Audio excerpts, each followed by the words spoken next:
Hey everybody, welcome to Watchmen with Jay, Jack, and Matt. My name is Jay. My name is Matt. And I'm not Mike. And welcome to the show. I'm sorry, Matt. Actually, my name was going to be It's typical not- man creating life in 90 seconds, but I couldn't pass up being Mike. Yeah. Or not Mike. Doesn't. You Yeah. know, Jack, I feel simpatico with you, or just all of the years podcasting, because when I heard the 90 seconds joke, I was like, I bet that's Jack's name. Well, it just leaps out at you. Right. Yeah. It's kind of like if there is a lane in which Jack generally stays in 90% of the time, it's that line. I'm not a bitter person, so I stay in that lane. I wanted to be Eddie's bar, so I like that little call out to, I'm assuming the comedian, and the fact that there's a bar in Saigon named Eddie's Bar. So nice little. So, wow. This episode, Right? Just a mind-blowing, amazing. I could just keep going on and on with adjectives and superlatives, but like unreal episode in which you're following a character like Dr. Manhattan who, from a timeline perspective jumps all over the place, and it's a fascinating kind of way to tell a story. And like, to me, there's no better marriage than someone who experiences existence like Dr. Manhattan and Damon Lindelof, who loves, I think, kind of being in that space, and then putting them together, like having that character and having the mind of Lindelof to kind of give us this story of kind of catching us up on Dr. Manhattan and everything that's kind of been going on with him, as well as the present kind of storyline is just incredible. Like, and just tying up with the chicken and the egg thing, and we kind of said it early on, like the egg was kind of earlier on in the season, like, oh my gosh, like, just so... The egg's been there the whole time. Right? Mm-hmm. And then just tying into something as simple, what came first, the chicken or the egg, it's like mind-blowing. It just, so good. So good on so many levels. And the tunnel, like, who knew that, like, her comment about the tunnel, like, and how it would relate to this episode, like, it wasn't just a throwaway word. Yep. That, and the fact that we got Cal, who's been there the whole time, but kind of the, I don't know, unsung hero, and then it just steps behind the curtain and it opens up. So, and then the title, "A God Walks Into Abar," and the way it was kind of put in the title was Abar, so Angela Abar. So, you have a Jack level pun there. Like, oh my God, just so. Jack, you've been quiet. What? Well, I'm just listening. I thought it was fantastic storytelling. I mean, you've had 3 episodes in a row where people. I haven't been on the internet yet today after this episode, but I'm sure people are saying, "Oh my God, best episode so far of Watchmen." It just was fantastic storytelling. I mean, I was just listening to it, how the wording was going on. How he's saying this is what happens to us, and she's like, Just the acting going back and forth was fantastic, and then we got some questions answered too. So yeah, like in how it was just that single conversation in that bar in Saigon, but it also, while he was doing that, he was experiencing all those other things at the same time and tying it into the story, and really kind of, as the viewer, really sensing and feeling how Dr. Manhattan perceives time, and then tying into that joke of what came first, chicken or the egg, or existential question, what came first, chicken or the egg, is just, I was just kind of left in awe of this episode. It was so good, and while it maybe only spent 5 minutes, in the present, like that moment is the reason why, he is in love with Angela, right? Like, because he experiences it all at the same time. Right. And just, in terms of, amazing storytelling on television, like tops, like just tops of the pops, like just so good. It reminds me of like a game too, like in the fact that it just keeps building. This episode off the previous episode, it hasn't let up, carrying through the story. And the thing is writing notes for this show is becoming harder and harder. Like I went from like 4, sometimes 8 sheets, and now I'm down to 2. Yeah, and they're just words. Like Heidelberg, Germany, and the Blue Danube. yeah. So, And just, Gershwin's Rhapsody in Blue, which again, Rhapsody in Blue, it's in blue, Rhapsody in Blue, plus Gershwin. That whole piece of music is kind of a hybrid of jazz and classical, and each performance is slightly different. Like again, just God, so many angles to this episode that we could dive into. What do you want to pick as like the first one that we dive into? I'd say the walks into the bar, like the main storyline of their introduction as characters. Yeah, no, yeah, absolutely. I think that's great. And it kind of, I love how it bookends where you kind of it opens with that and then closes with that. And then there's just these little moments that happen in the conversation that basically then it kind of like transports us to those moments that he's experiencing. Sorry, my alarm. Yeah, my alarm's going off there. Sorry. Is that telling you to go to bed? It's my evening, reminder for Christmas, Advent stuff. Like get the things ready for tomorrow. So I knew 10 years ago that your phone was going to go off. I just wish I had a cooler like tone to go off. That's like the lamest one. It's so like stereotypical. Yeah. Dun, dun, dun, dun, dun, dun, dun. Okay, so that totally broke open the egg there. So he's wearing a mask, and we never get to see his face throughout the entire episode, which I thought was also just another level to this. I loved it, honestly. Episode, yeah. I mean, the way that it played with it, the way that it didn't overemphasize it, but kind of also revealing his identity slowly. Yep. Yeah. Well, and I liked how, once he kind of assumed this Cal character or this person that died, and then when he came back, he still kind of looked like him, which I thought was cool. I think it was a neat way to, allow this Dr. Manhattan to be its own thing and kind of push forward. I'm not sure if I'm pronouncing his name. Is it Yahya Abdul Mateen II? Who I saw him in Aquaman, and he was dope in Aquaman. But okay. Is he in anything else? I'm not sure. But anyway, He's in the Watchmen. I really liked Regina King's performance in the bar, specifically in this episode. It was just really, because it's really her voice and her like kind of take on it, because he's so blank. I mean, he's kind of like he doesn't have a lot of charm. So he's got an uphill battle.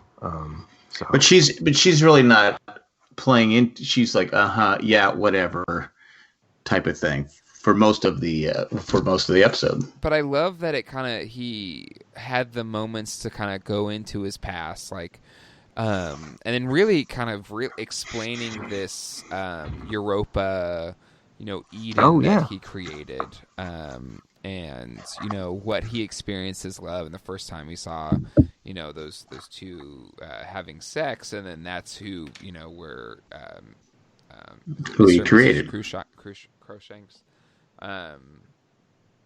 Oh yeah, I mean it explains all of that, and it does it in a way that even if you're like, oh, clearly this is where Veidt is. I mean, I don't know. It's not hiding it so much. It can just be what it is, but it is also completely explained by the end of the episode, and we'll get to Veidt's story.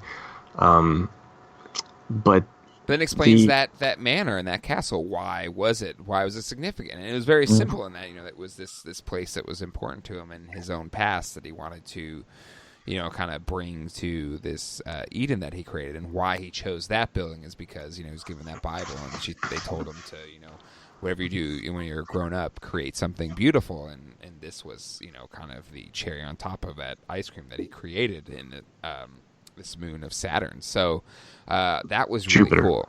The moon of Jupiter. Sorry, you're right. Jupiter. Yeah. Moon of Jupiter. But I'm just protecting you there. No, I appreciate it. But in terms of, and it's really cool, and it's something that I really enjoyed in Leftovers. But he is on another level with Watchmen. But in Lost, there was an often used critique in that the mysteries, the questions, they just didn't really have satisfying answers. And, I think a lot of that can be attributed to, they were just kind of writing as they went along. It was got almost 20 years ago or 15 years ago when the show premiered. It's just a different landscape. And it's neat to see him in the modern, television storytelling where, he can create these interesting storylines. It's like, I wonder why that's the way it is, and then have a really satisfying answer and a really, an answer that really makes sense. With the where's Ozymandias? Why is he there? It's like, oh well, he's obviously, he thought he saved the world, but what happens after you save, existence? And he just wanted to have some sort of, something else, and that's why he's there. But clearly, it's not what he wanted. But all of the little answers that we got to stuff today, I thought was really well done and was very satisfying. Nothing was like, oh, that's kind of lame. It's like, no, everything was really cool. Well, it completely improves the first half of the season as well. Yeah. In kind of showing you like the depth in which he knows these servants, and also with what we get at the end. I mean, or why they're so subservient, right? Because he was just like, I wanted to create, beings that weren't, selfish, and kind of he wanted to create a place of peace and stuff like that, which I thought was an interesting take on, those, I guess, beings would be kind of boring in the scheme of things, or at least from Ozymandias' perspective, can get kind of old pretty quickly. But it's funny that he volunteered to go there. Yeah, it's what he wanted, but it's kind of like, and I think but first we were assuming that he was being held prisoner there, right? Yep. And I think we've met plenty of people that complain about different things, but guarantee if they were put in the situation where they wish they could be in, would be miserable pretty quickly if they actually got what they say they wanted, right? Oh, sure. Even having servants that do whatever they want, so for you, and never questioning. Well, they make the same crappy cake. I mean, that would drive anyone crazy. Well, eventually they'll put a horseshoe in it. So. And they'll get it right. With 7 candles on the cake? Yes. 7 candles, horseshoes, good luck. 7's so good, he still has, lucky number. He still has 3 years to get to the present. I'm just saying that the horseshoe is good luck, and so is 7 candles, right? 7 is a lucky number. It is a lucky number, yeah. So maybe that's why You got some notes over there, Jack? Yeah. I'm just looking back and forth. Oh, okay. Yeah, the timeline thing that kind of threw me, because as they were in that bar scene, there's all of these numbers being thrown out, and I'm like, okay, if this is 22 years from this and this, and finally they just say it, it's like, oh, it's 2009, and yeah, right. I was told there'd be no math. There's math all over my notes, so we can just scratch that out, and but it's 10 years ago, so it's 2009, and like Jay said, there's still 3 more years of whatever Veidt has to go through. So, well, like she also tells him that she hates Dr. Manhattan, and why. Oh yes, that's right. I thought that was a really good scene where she tells Dr. Manhattan why she hates him. Yep. You destroyed the village of the Viet Cong, and this guy, the puppet guy, and So anyway, I enjoyed that scene.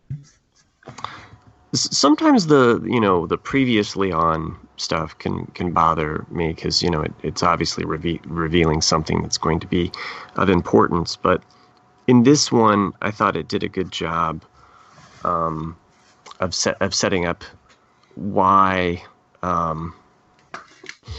Sorry, lost my train of thought there. There was something in that opening sequence though where it set up. Masks. I'm sorry.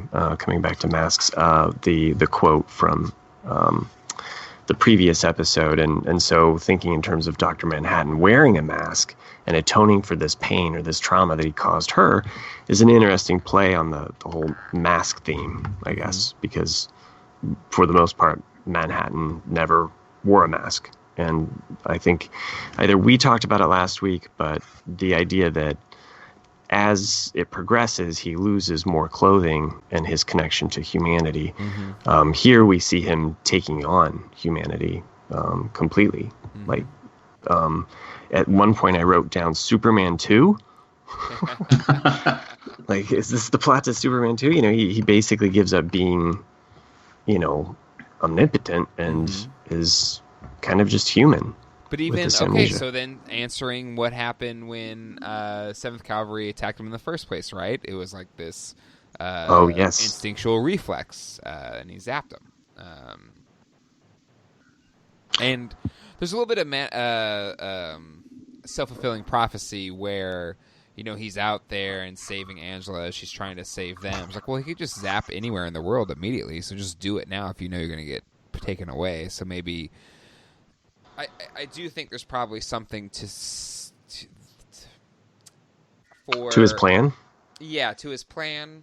Or I do see, something just in my own mind thinking about, being immortal, living forever. To me, it kind of life loses its meaning if you live forever, because then what is time? Time does kind of become irrelevant, and then are you truly experiencing anything in the moment? There is no end to that life, and maybe for Manhattan, he kind of he welcomed not knowing, but then also maybe he's welcoming his eventual end, in that if he can die or he can be killed in some way, it might give his life more meaning from his perspective, possibly.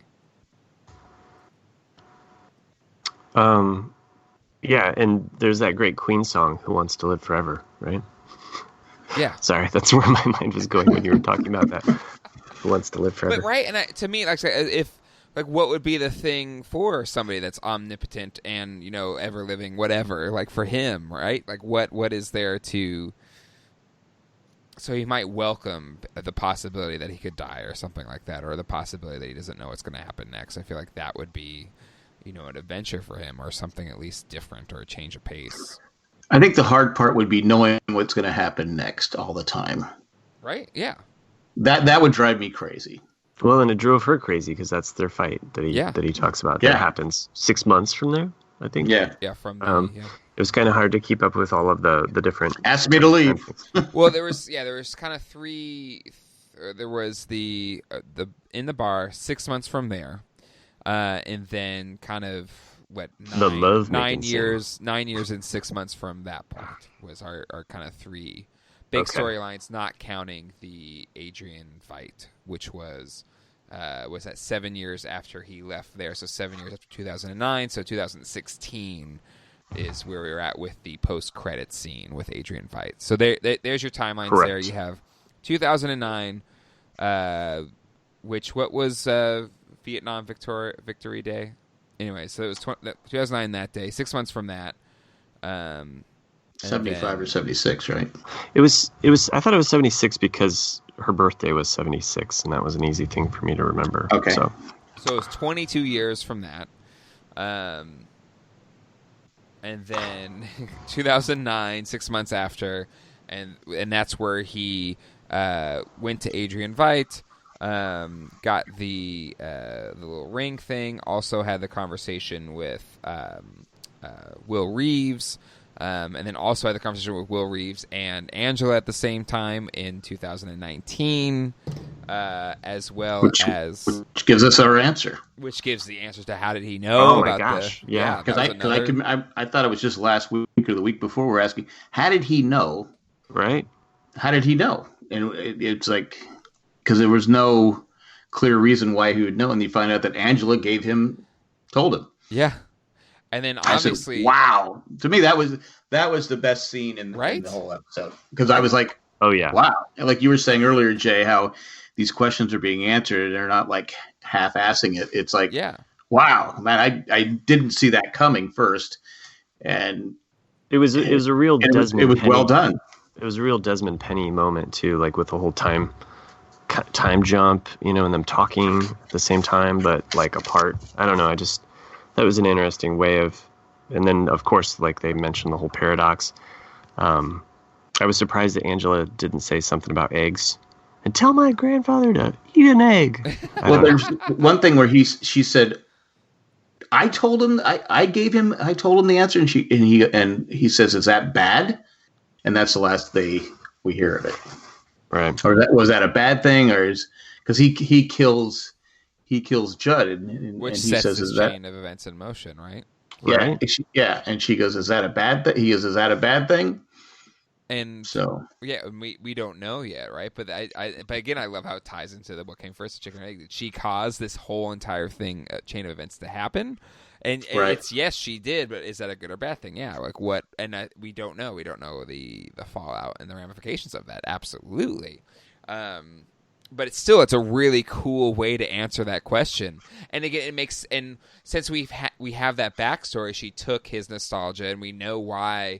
Even saying Cyclops is probably something that's going to really kind of hit him in a certain way. Yeah. Like, oh, okay. And then get into it. Yeah, he would totally investigate it. Like, even if he's an ex-hero, that's like, that would totally spark his interest. And I mean, you get visited by Dr. Manhattan and time talk to your granddaughter, whatever, man. Like, he's gonna follow that lead, I would think. Also, him being in Nelson's home after he passed away, I thought was interesting. Yeah. No, that was a nice, I don't know, tie-in, I guess, to the whole Minutemen, and kind of, it's funny because he's just an associate, or something. It's like,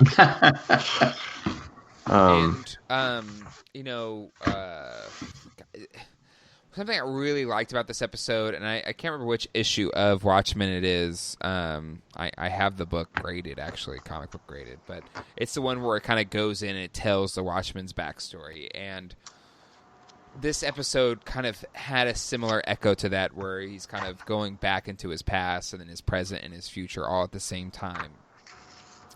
But what I loved about this episode is just how it also drove the story forward in a really compelling way.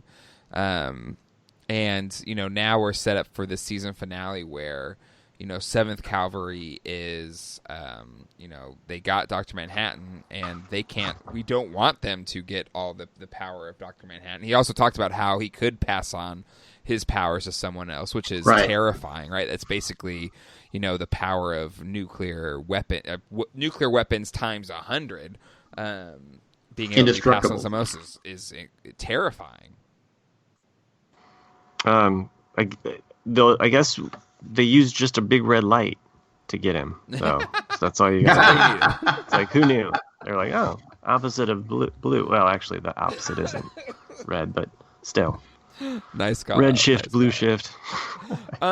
So the one thing we didn't get in this episode is the connection to Lady True, right? Because yes. She kind of set this chain of events in motion in terms of Angela going back, smacking him in the head to take out the ring. But whose side is she on? It would seem, just me watching this episode and kind of reading where it's going, that Will Reeves maybe went to Lady True and kind of sold her on this entire thing. And that there's what is that alliance? Because Dr. Manhattan spoke of this alliance with Will Reeves. He sent the kids there with the grandfather as well. So he may have set up all this stuff in conjunction with Will Reeves, and Will Reeves also working in tandem with Lady True. Seems to me to be how she's is being pulled into this story. Well, isn't she trying to change history? Well, she's trying to stop 7th Cavalry, right? That's what she told. So that's what we've been told. Yeah, so maybe that's what she's trying to do. Is she'll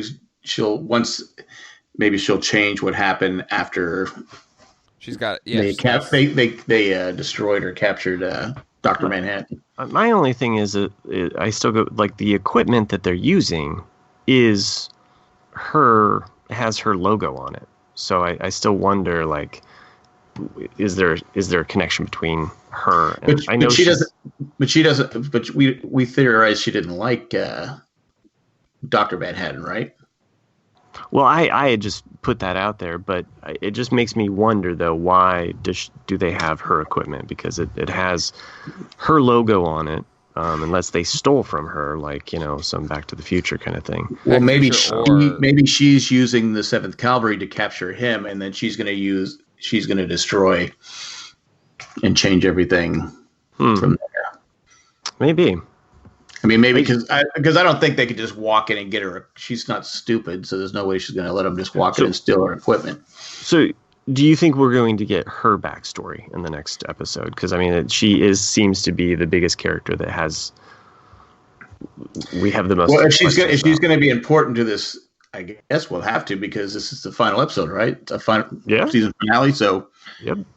Or we don't have to, because there's potentially more seasons to come, right? It did just say season. It didn't say series. So, yeah, who knows?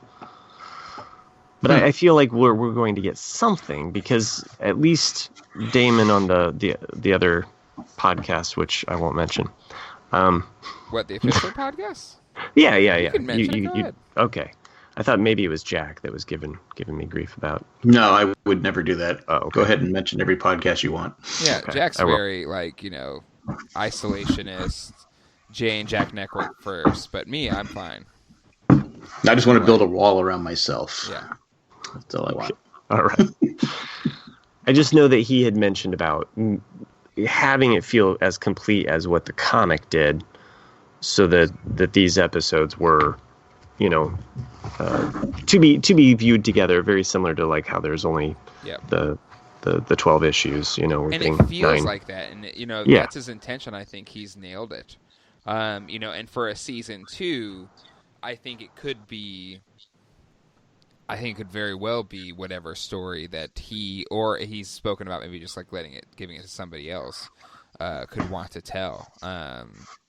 But I think that's what's made this season so compelling is it is a cohesive story from beginning to end that we're getting, and it's done so well where, even if we do get questions and there's mysteries, we're getting answers to them at, breakneck speed.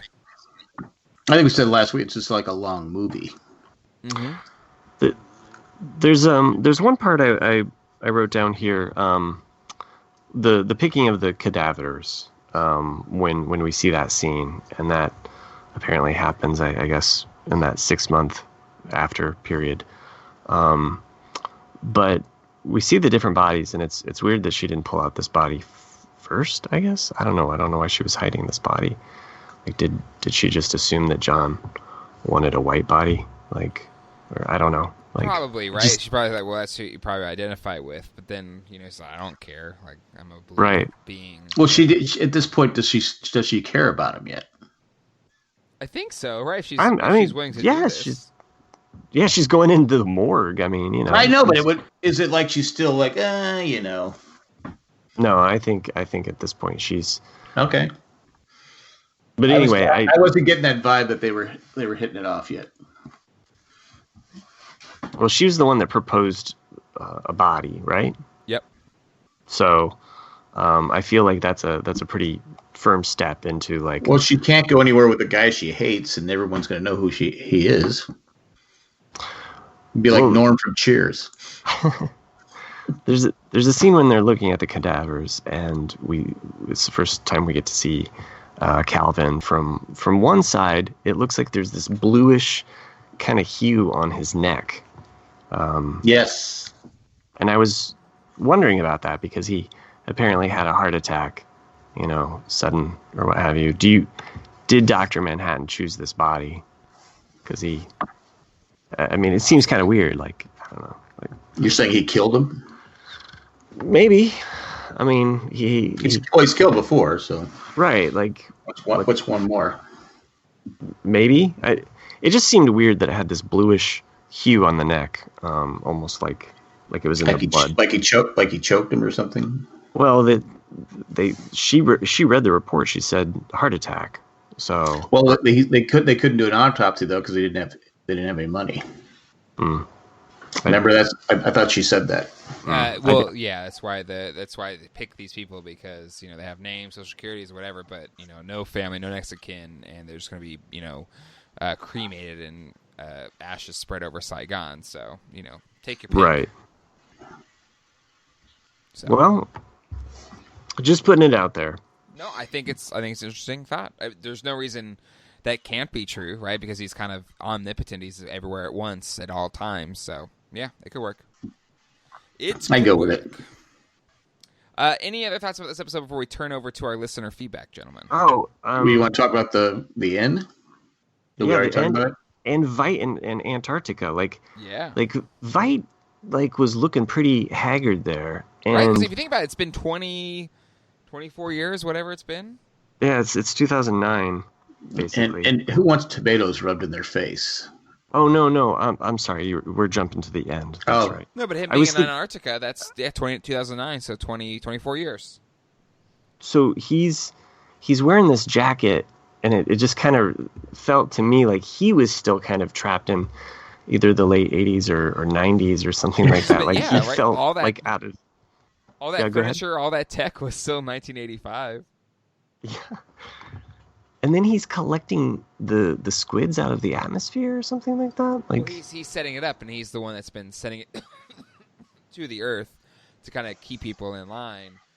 Which then makes me ask, like, who's doing it in his stead? And still in 2019, maybe he sets it up on autopilot or something. But... Right. Huh. Okay.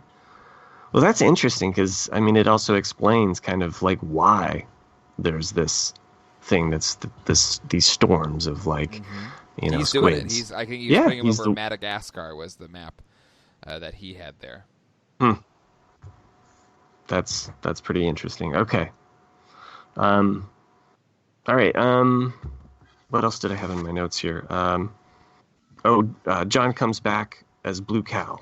I had that written in my notes, so I thought that was interesting. I thought it was cool. I thought it was a neat. Yeah. Like again, we kind of already.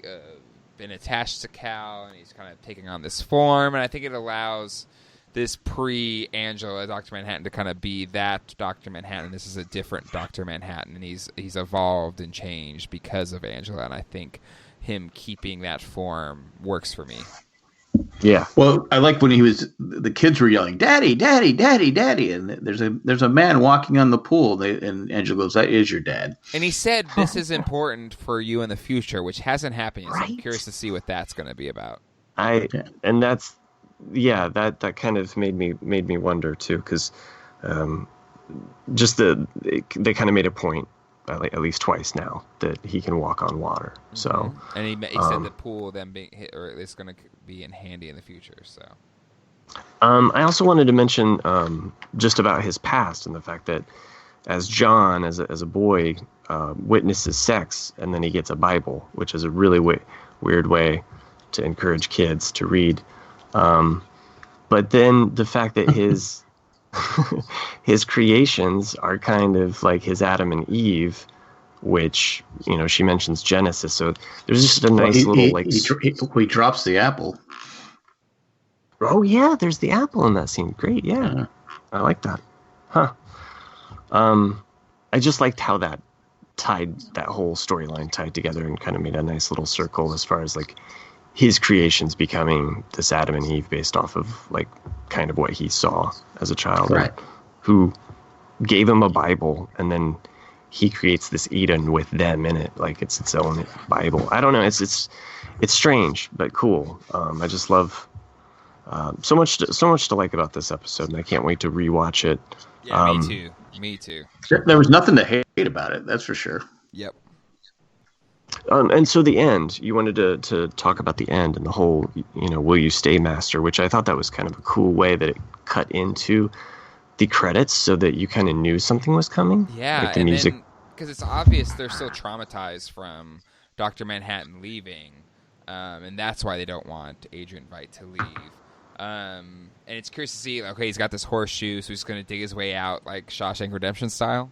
He needs a poster. He's got 3 years to do it, right? Right, yeah. I'm assuming that we're going to see him. It took Andy like 20 years, didn't it? Adrian Veidt's a smart guy. He can figure it out. All right, okay. So the book that he's reading, Fog Dancing, is by Max Shea, who is the author the fictional author that wrote Tales of the Black Freighter. So there's this cool. Yeah, interesting insular connection there. So, and we also, sorry, I'm just still thinking about Veidt, and like we learned that his plan B and the plan A and the whole ring, and this idea of like he had another way. I guess I thought that was kind of an interesting like way to like reframe the first Watchmen. You're basically like, oh, that was my plan B. I don't know. It was fun. I thought it was a good way to set up. It was nice to kind of see an aftermath of the original comic book series and what Adrian Veidt did, and 24 years later, like he did this thing, but probably what he thought was going to be the aftermath is not. Nobody's praising him or whatever. So I think it's pretty cool. Right. And Jeremy Irons at the end, though, I just love how haggard he looks. Like, no makeup. All right. Well, that is what we thought about the episode. Now it's time to go to what you all thought with some listener feedback. But before we do that, we're going to take a quick commercial break. We'll be right back with some listener feedback. Listener feedback. All right, it's listener feedback time. Have some emails to jump into. First up here is Chris from Buffalo. This is a couple days ago, so this is not related to this episode. Unless he knew. Unless he's Dr. Manhattan. There you go. I've got a theory regarding who set the 7th Cavalry in motion. We'll have to see how things play out. In the original comic, as part of the between chapter segments, Veidt is being interviewed. There's a question regarding the 4 horsemen of the apocalypse, and Veidt responds that with something like the 7th Cavalry is on the other side, easily looked over by even someone looking for details in the book, I think it's a huge clue to his master plan. Perhaps he wants Dr. Manhattan completely out of the picture, and is using the 7th Cavalry as his pawns to accomplish that goal. I do believe Veidt is somehow trapped in the statue as well after his trial, however, that may also be part of his plan, set in place prior to his exile to Europa. Loving the podcast, guys. Chris from Buffalo.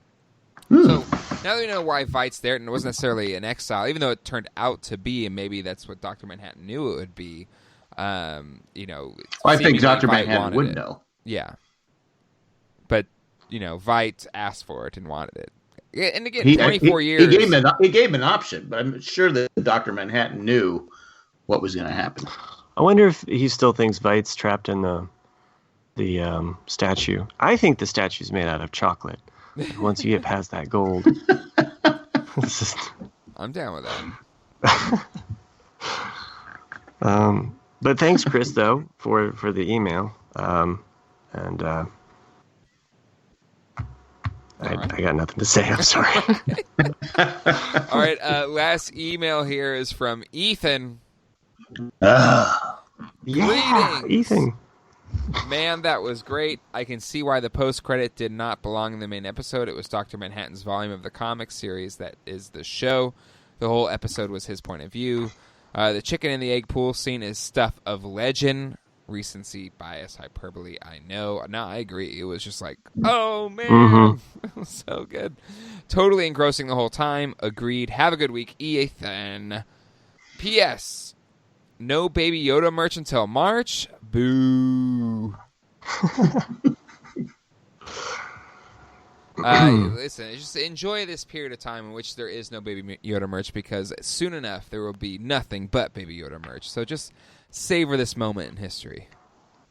Yeah, because 10 years from now, when there's no plastic left, people are just going to be sucking out a Baby Yoda head, bobble kind of things, And don't count Watchmen out, because I think in episode 9 we're going to see Dr. Manhattan as a baby, and it's going to be just as cute. It's going to be cute as hell. As Baby Yoda? No, it's just a baby Dr. Manhattan. I know baby Dr. Manhattan, but is it going to be like maybe takes Yoda's form? No. He's just like a cute little blue baby with big blue eyes. And those will be ready for you at Walmart. It's going to be tough to beat. It's going to be tough to beat Baby Yoda. Yeah, it's the ears, not eyes. Yeah. All right. Well, thank you everyone for giving your feedback. It's always a fantastic part of the show. I enjoy getting it. If you'd like to send in your feedback, WatchmenJJM@gmail.com, as well as our phone line at 385-309-0311. We record the podcast right after the episode drops. Well, not right after, but relatively. A little after. And we used to record Lost like an hour, I think, after it dropped, maybe half hour. But anyway, definitely you have a moment to get that stuff in if you do want to make it to our show. Are we recording live next week for our patrons? I believe so. Next week for our finale episode, we'll be broadcasting it live for our patrons.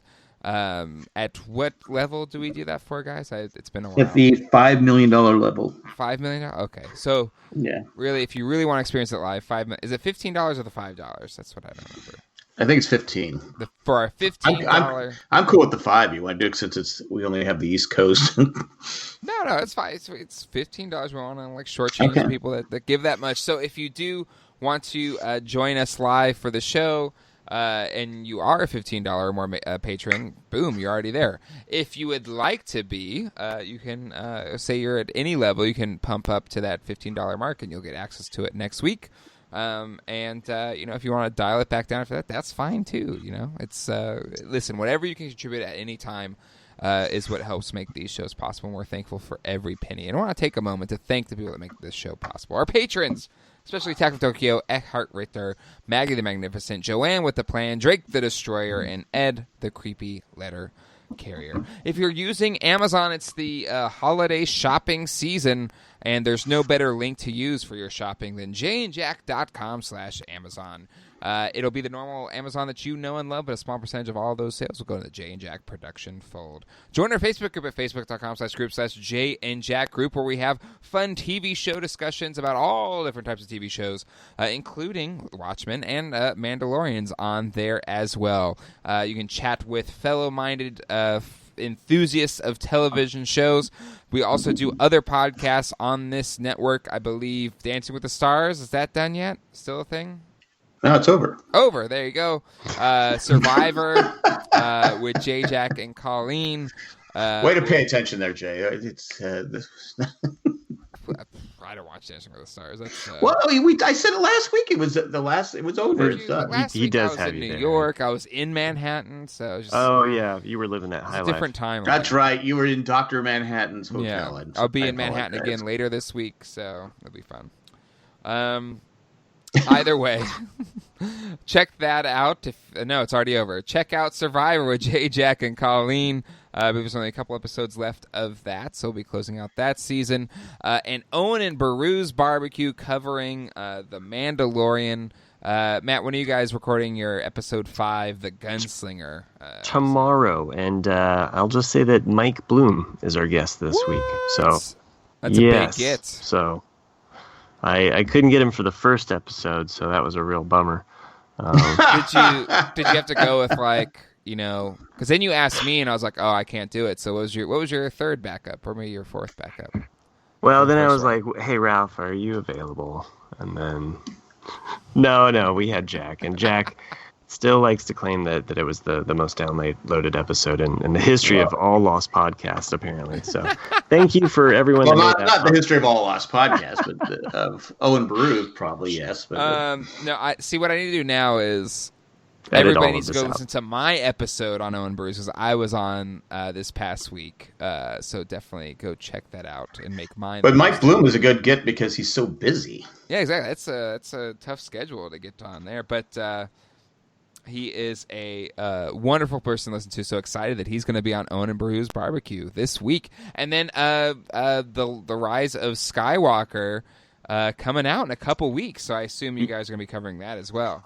At some point, somehow we're going to squeeze it into our schedule. Mainly, we'll figure something out. So if my kids end up appearing on an episode, then you've been warned. So, well, still, I'm hearing good things. From Ralph. He has a couple friends that have seen it, including had a conversation with Michael Giacchino, and he said he really enjoyed The Rise of Skywalker. So, cool stuff abounds there. I'm excited about it, and I'm sure will Nick like it. That's all I care about. Listen, we just need to figure out what person on the internet's going to write a critique about it, and then Nick will just regurgitate that exact thing a couple days later. Wow. So we don't have to worry about knowing what Nick's going to say.